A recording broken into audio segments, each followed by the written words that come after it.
भारत ने हाल ही में एनर्जी के मामले में एक बहुत बड़ी कामयाबी हासिल की है। एक ऐसी कामयाबी जो उसके 70 साल पुराने एक सपने को सच कर सकती है। तो आइए इस पूरी कहानी को समझते हैं और जानते हैं कि आखिर ये है क्या। तो हुआ ये कि मार्च 2024 में तमिलनाडु के कलपक्कम में कुछ बहुत बड़ा हुआ। वहां के प्रोटोटाइप फास्ट ब्रीडर रिएक्टर ने क्रिटिकलिटी हासिल कर ली। ये एक ऐसी टेक्निकल अचीवमेंट है जो हमारे देश के लिए एक नए दौर की शुरुआत कर सकती है। और देखिए, ये कोई छोटी मोटी बात नहीं थी। इसका महत्व इतना बड़ा है कि प्रधानमंत्री नरेंद्र मोदी ने खुद इसे भारत के न्यूक्लियर प्रोग्राम में एक निर्णायक कदम बताया। तो यह सिर्फ एक टेक्नोलॉजी की जीत नहीं, बल्कि हमारे साइंटिस्ट्स और इंजीनियर्स की दशकों की मेहनत का नतीजा है।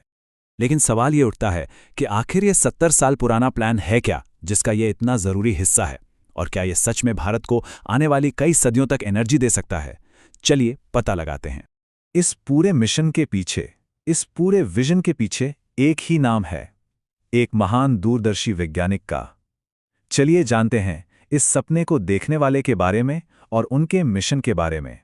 डॉक्टर होमी जहांगीर भाभा, जिन्हें हम भारत के परमाणु कार्यक्रम का जनक भी कहते हैं, उन्होंने एक सपना देखा था।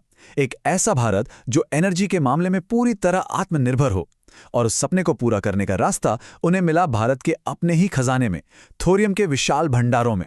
लेकिन यहां एक पेंच था, एक बहुत बड़ी पहेली।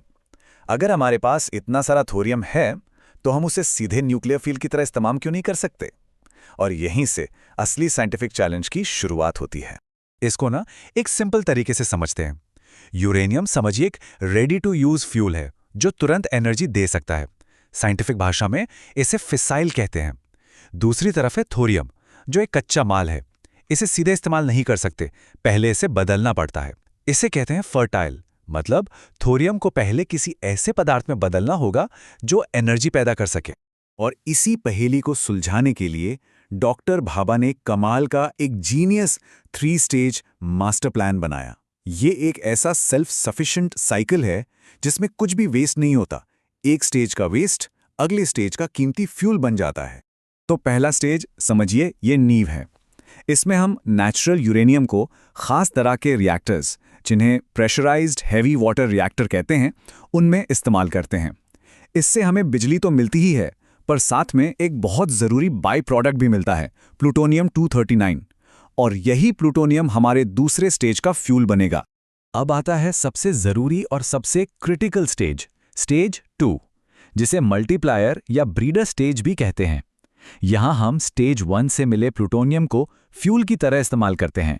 और हां, यही वो टेक्नोलॉजी है जिसमें भारत ने हाल ही में कलपक्कम में महारत हासिल की है। तो ये ब्रीडर रिएक्टर होता क्या है? इसे आप एक तरह की जादुई भट्ठी मान सकते हैं, जो जितना फ्यूल जलाती है उससे कहीं ज्यादा नया फ्यूल बना देती है। जी हां, यही इस टेक्नोलॉजी का सबसे बड़ा कमाल है। अच्छा, तो ये जादू होता कैसे है? देखिए, रिएक्टर के चारों ओर हमारे कच्चे फ्यूल यानी थोरियम की एक लेयर लगा दी जाती है। जब रिएक्टर चलता है तो उससे निकलने वाले न्यूट्रॉन्स इस थोरियम से टकराते हैं और ट्रांसम्यूटेशन नाम की एक प्रक्रिया के जरिए उसे एक नए और पावरफुल तैयार फ्यूल में बदल देते हैं, जिसका नाम है यूरेनियम 233।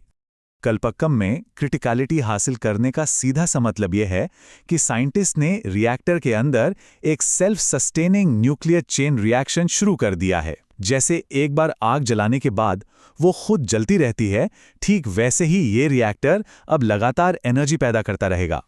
और फिर हम पहुंचते हैं अपने आखिरी पड़ाव पर, स्टेज 3। यही हमारा अल्टीमेट गोल है, वो मंजिल जहां डॉक्टर भाभा का सपना पूरा होगा। इस स्टेज में हम स्टेज 2 से मिले यूरेनियम 233 और अपने देश के थोरियम भंडारों का इस्तेमाल करके बिजली बनाएंगे, जो भारत को सदियों तक क्लीन एनर्जी दे सकती है। तो अगर पूरे साइकिल को देखें तो ये कमाल का है। पहले स्टेज का वेस्ट दूसरे का फ्यूल बना और दूसरे का प्रोडक्ट तीसरे का फ्यूल। कुछ भी बर्बाद नहीं होता। यही इस प्लान की खूबसूरती है जो इसे सस्टेनेबल और लॉन्ग टर्म बनाती है। तो इस सब का मतलब क्या है? दशकों की जो ये मेहनत है, इसका आखिर फल क्या मिलेगा? ये हमारे लिए एनर्जी के फील्ड में एक पूरी तरह से नया भविष्य लिख सकता है। एक अंदाजा लगाइए, भारत के पास कितना थोरियम है? 5 लाख टन से भी ज्यादा। ये दुनिया के सबसे बड़े भंडारों में से एक है और इतना बड़ा खजाना इस पूरे प्रोग्राम को जबरदस्त पोटेंशियल देता है।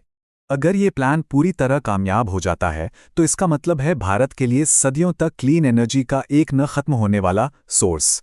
ये न सिर्फ हमारी एनर्जी सिक्योरिटी के लिए ज़रूरी है, बल्कि क्लाइमेट चेंज के खिलाफ हमारी लड़ाई में भी एक असली गेम चेंजर साबित हो सकता है। लेकिन एक बात साफ कर दूं, ये रास्ता बिल्कुल भी आसान नहीं था। ये टेक्नोलॉजी इतनी ज़्यादा कॉम्प्लेक्स और चैलेंजिंग है कि अमेरिका, फ्रांस और जापान जैसे बड़े देशों ने भी ऐसे प्रोग्राम्स को बीच में ही छोड़ दिया। रूस के बाद भारत दुनिया का सिर्फ दूसरा देश है जिसने इस टेक्नोलॉजी को कमर्शलाइज करने में सफलता पाई है।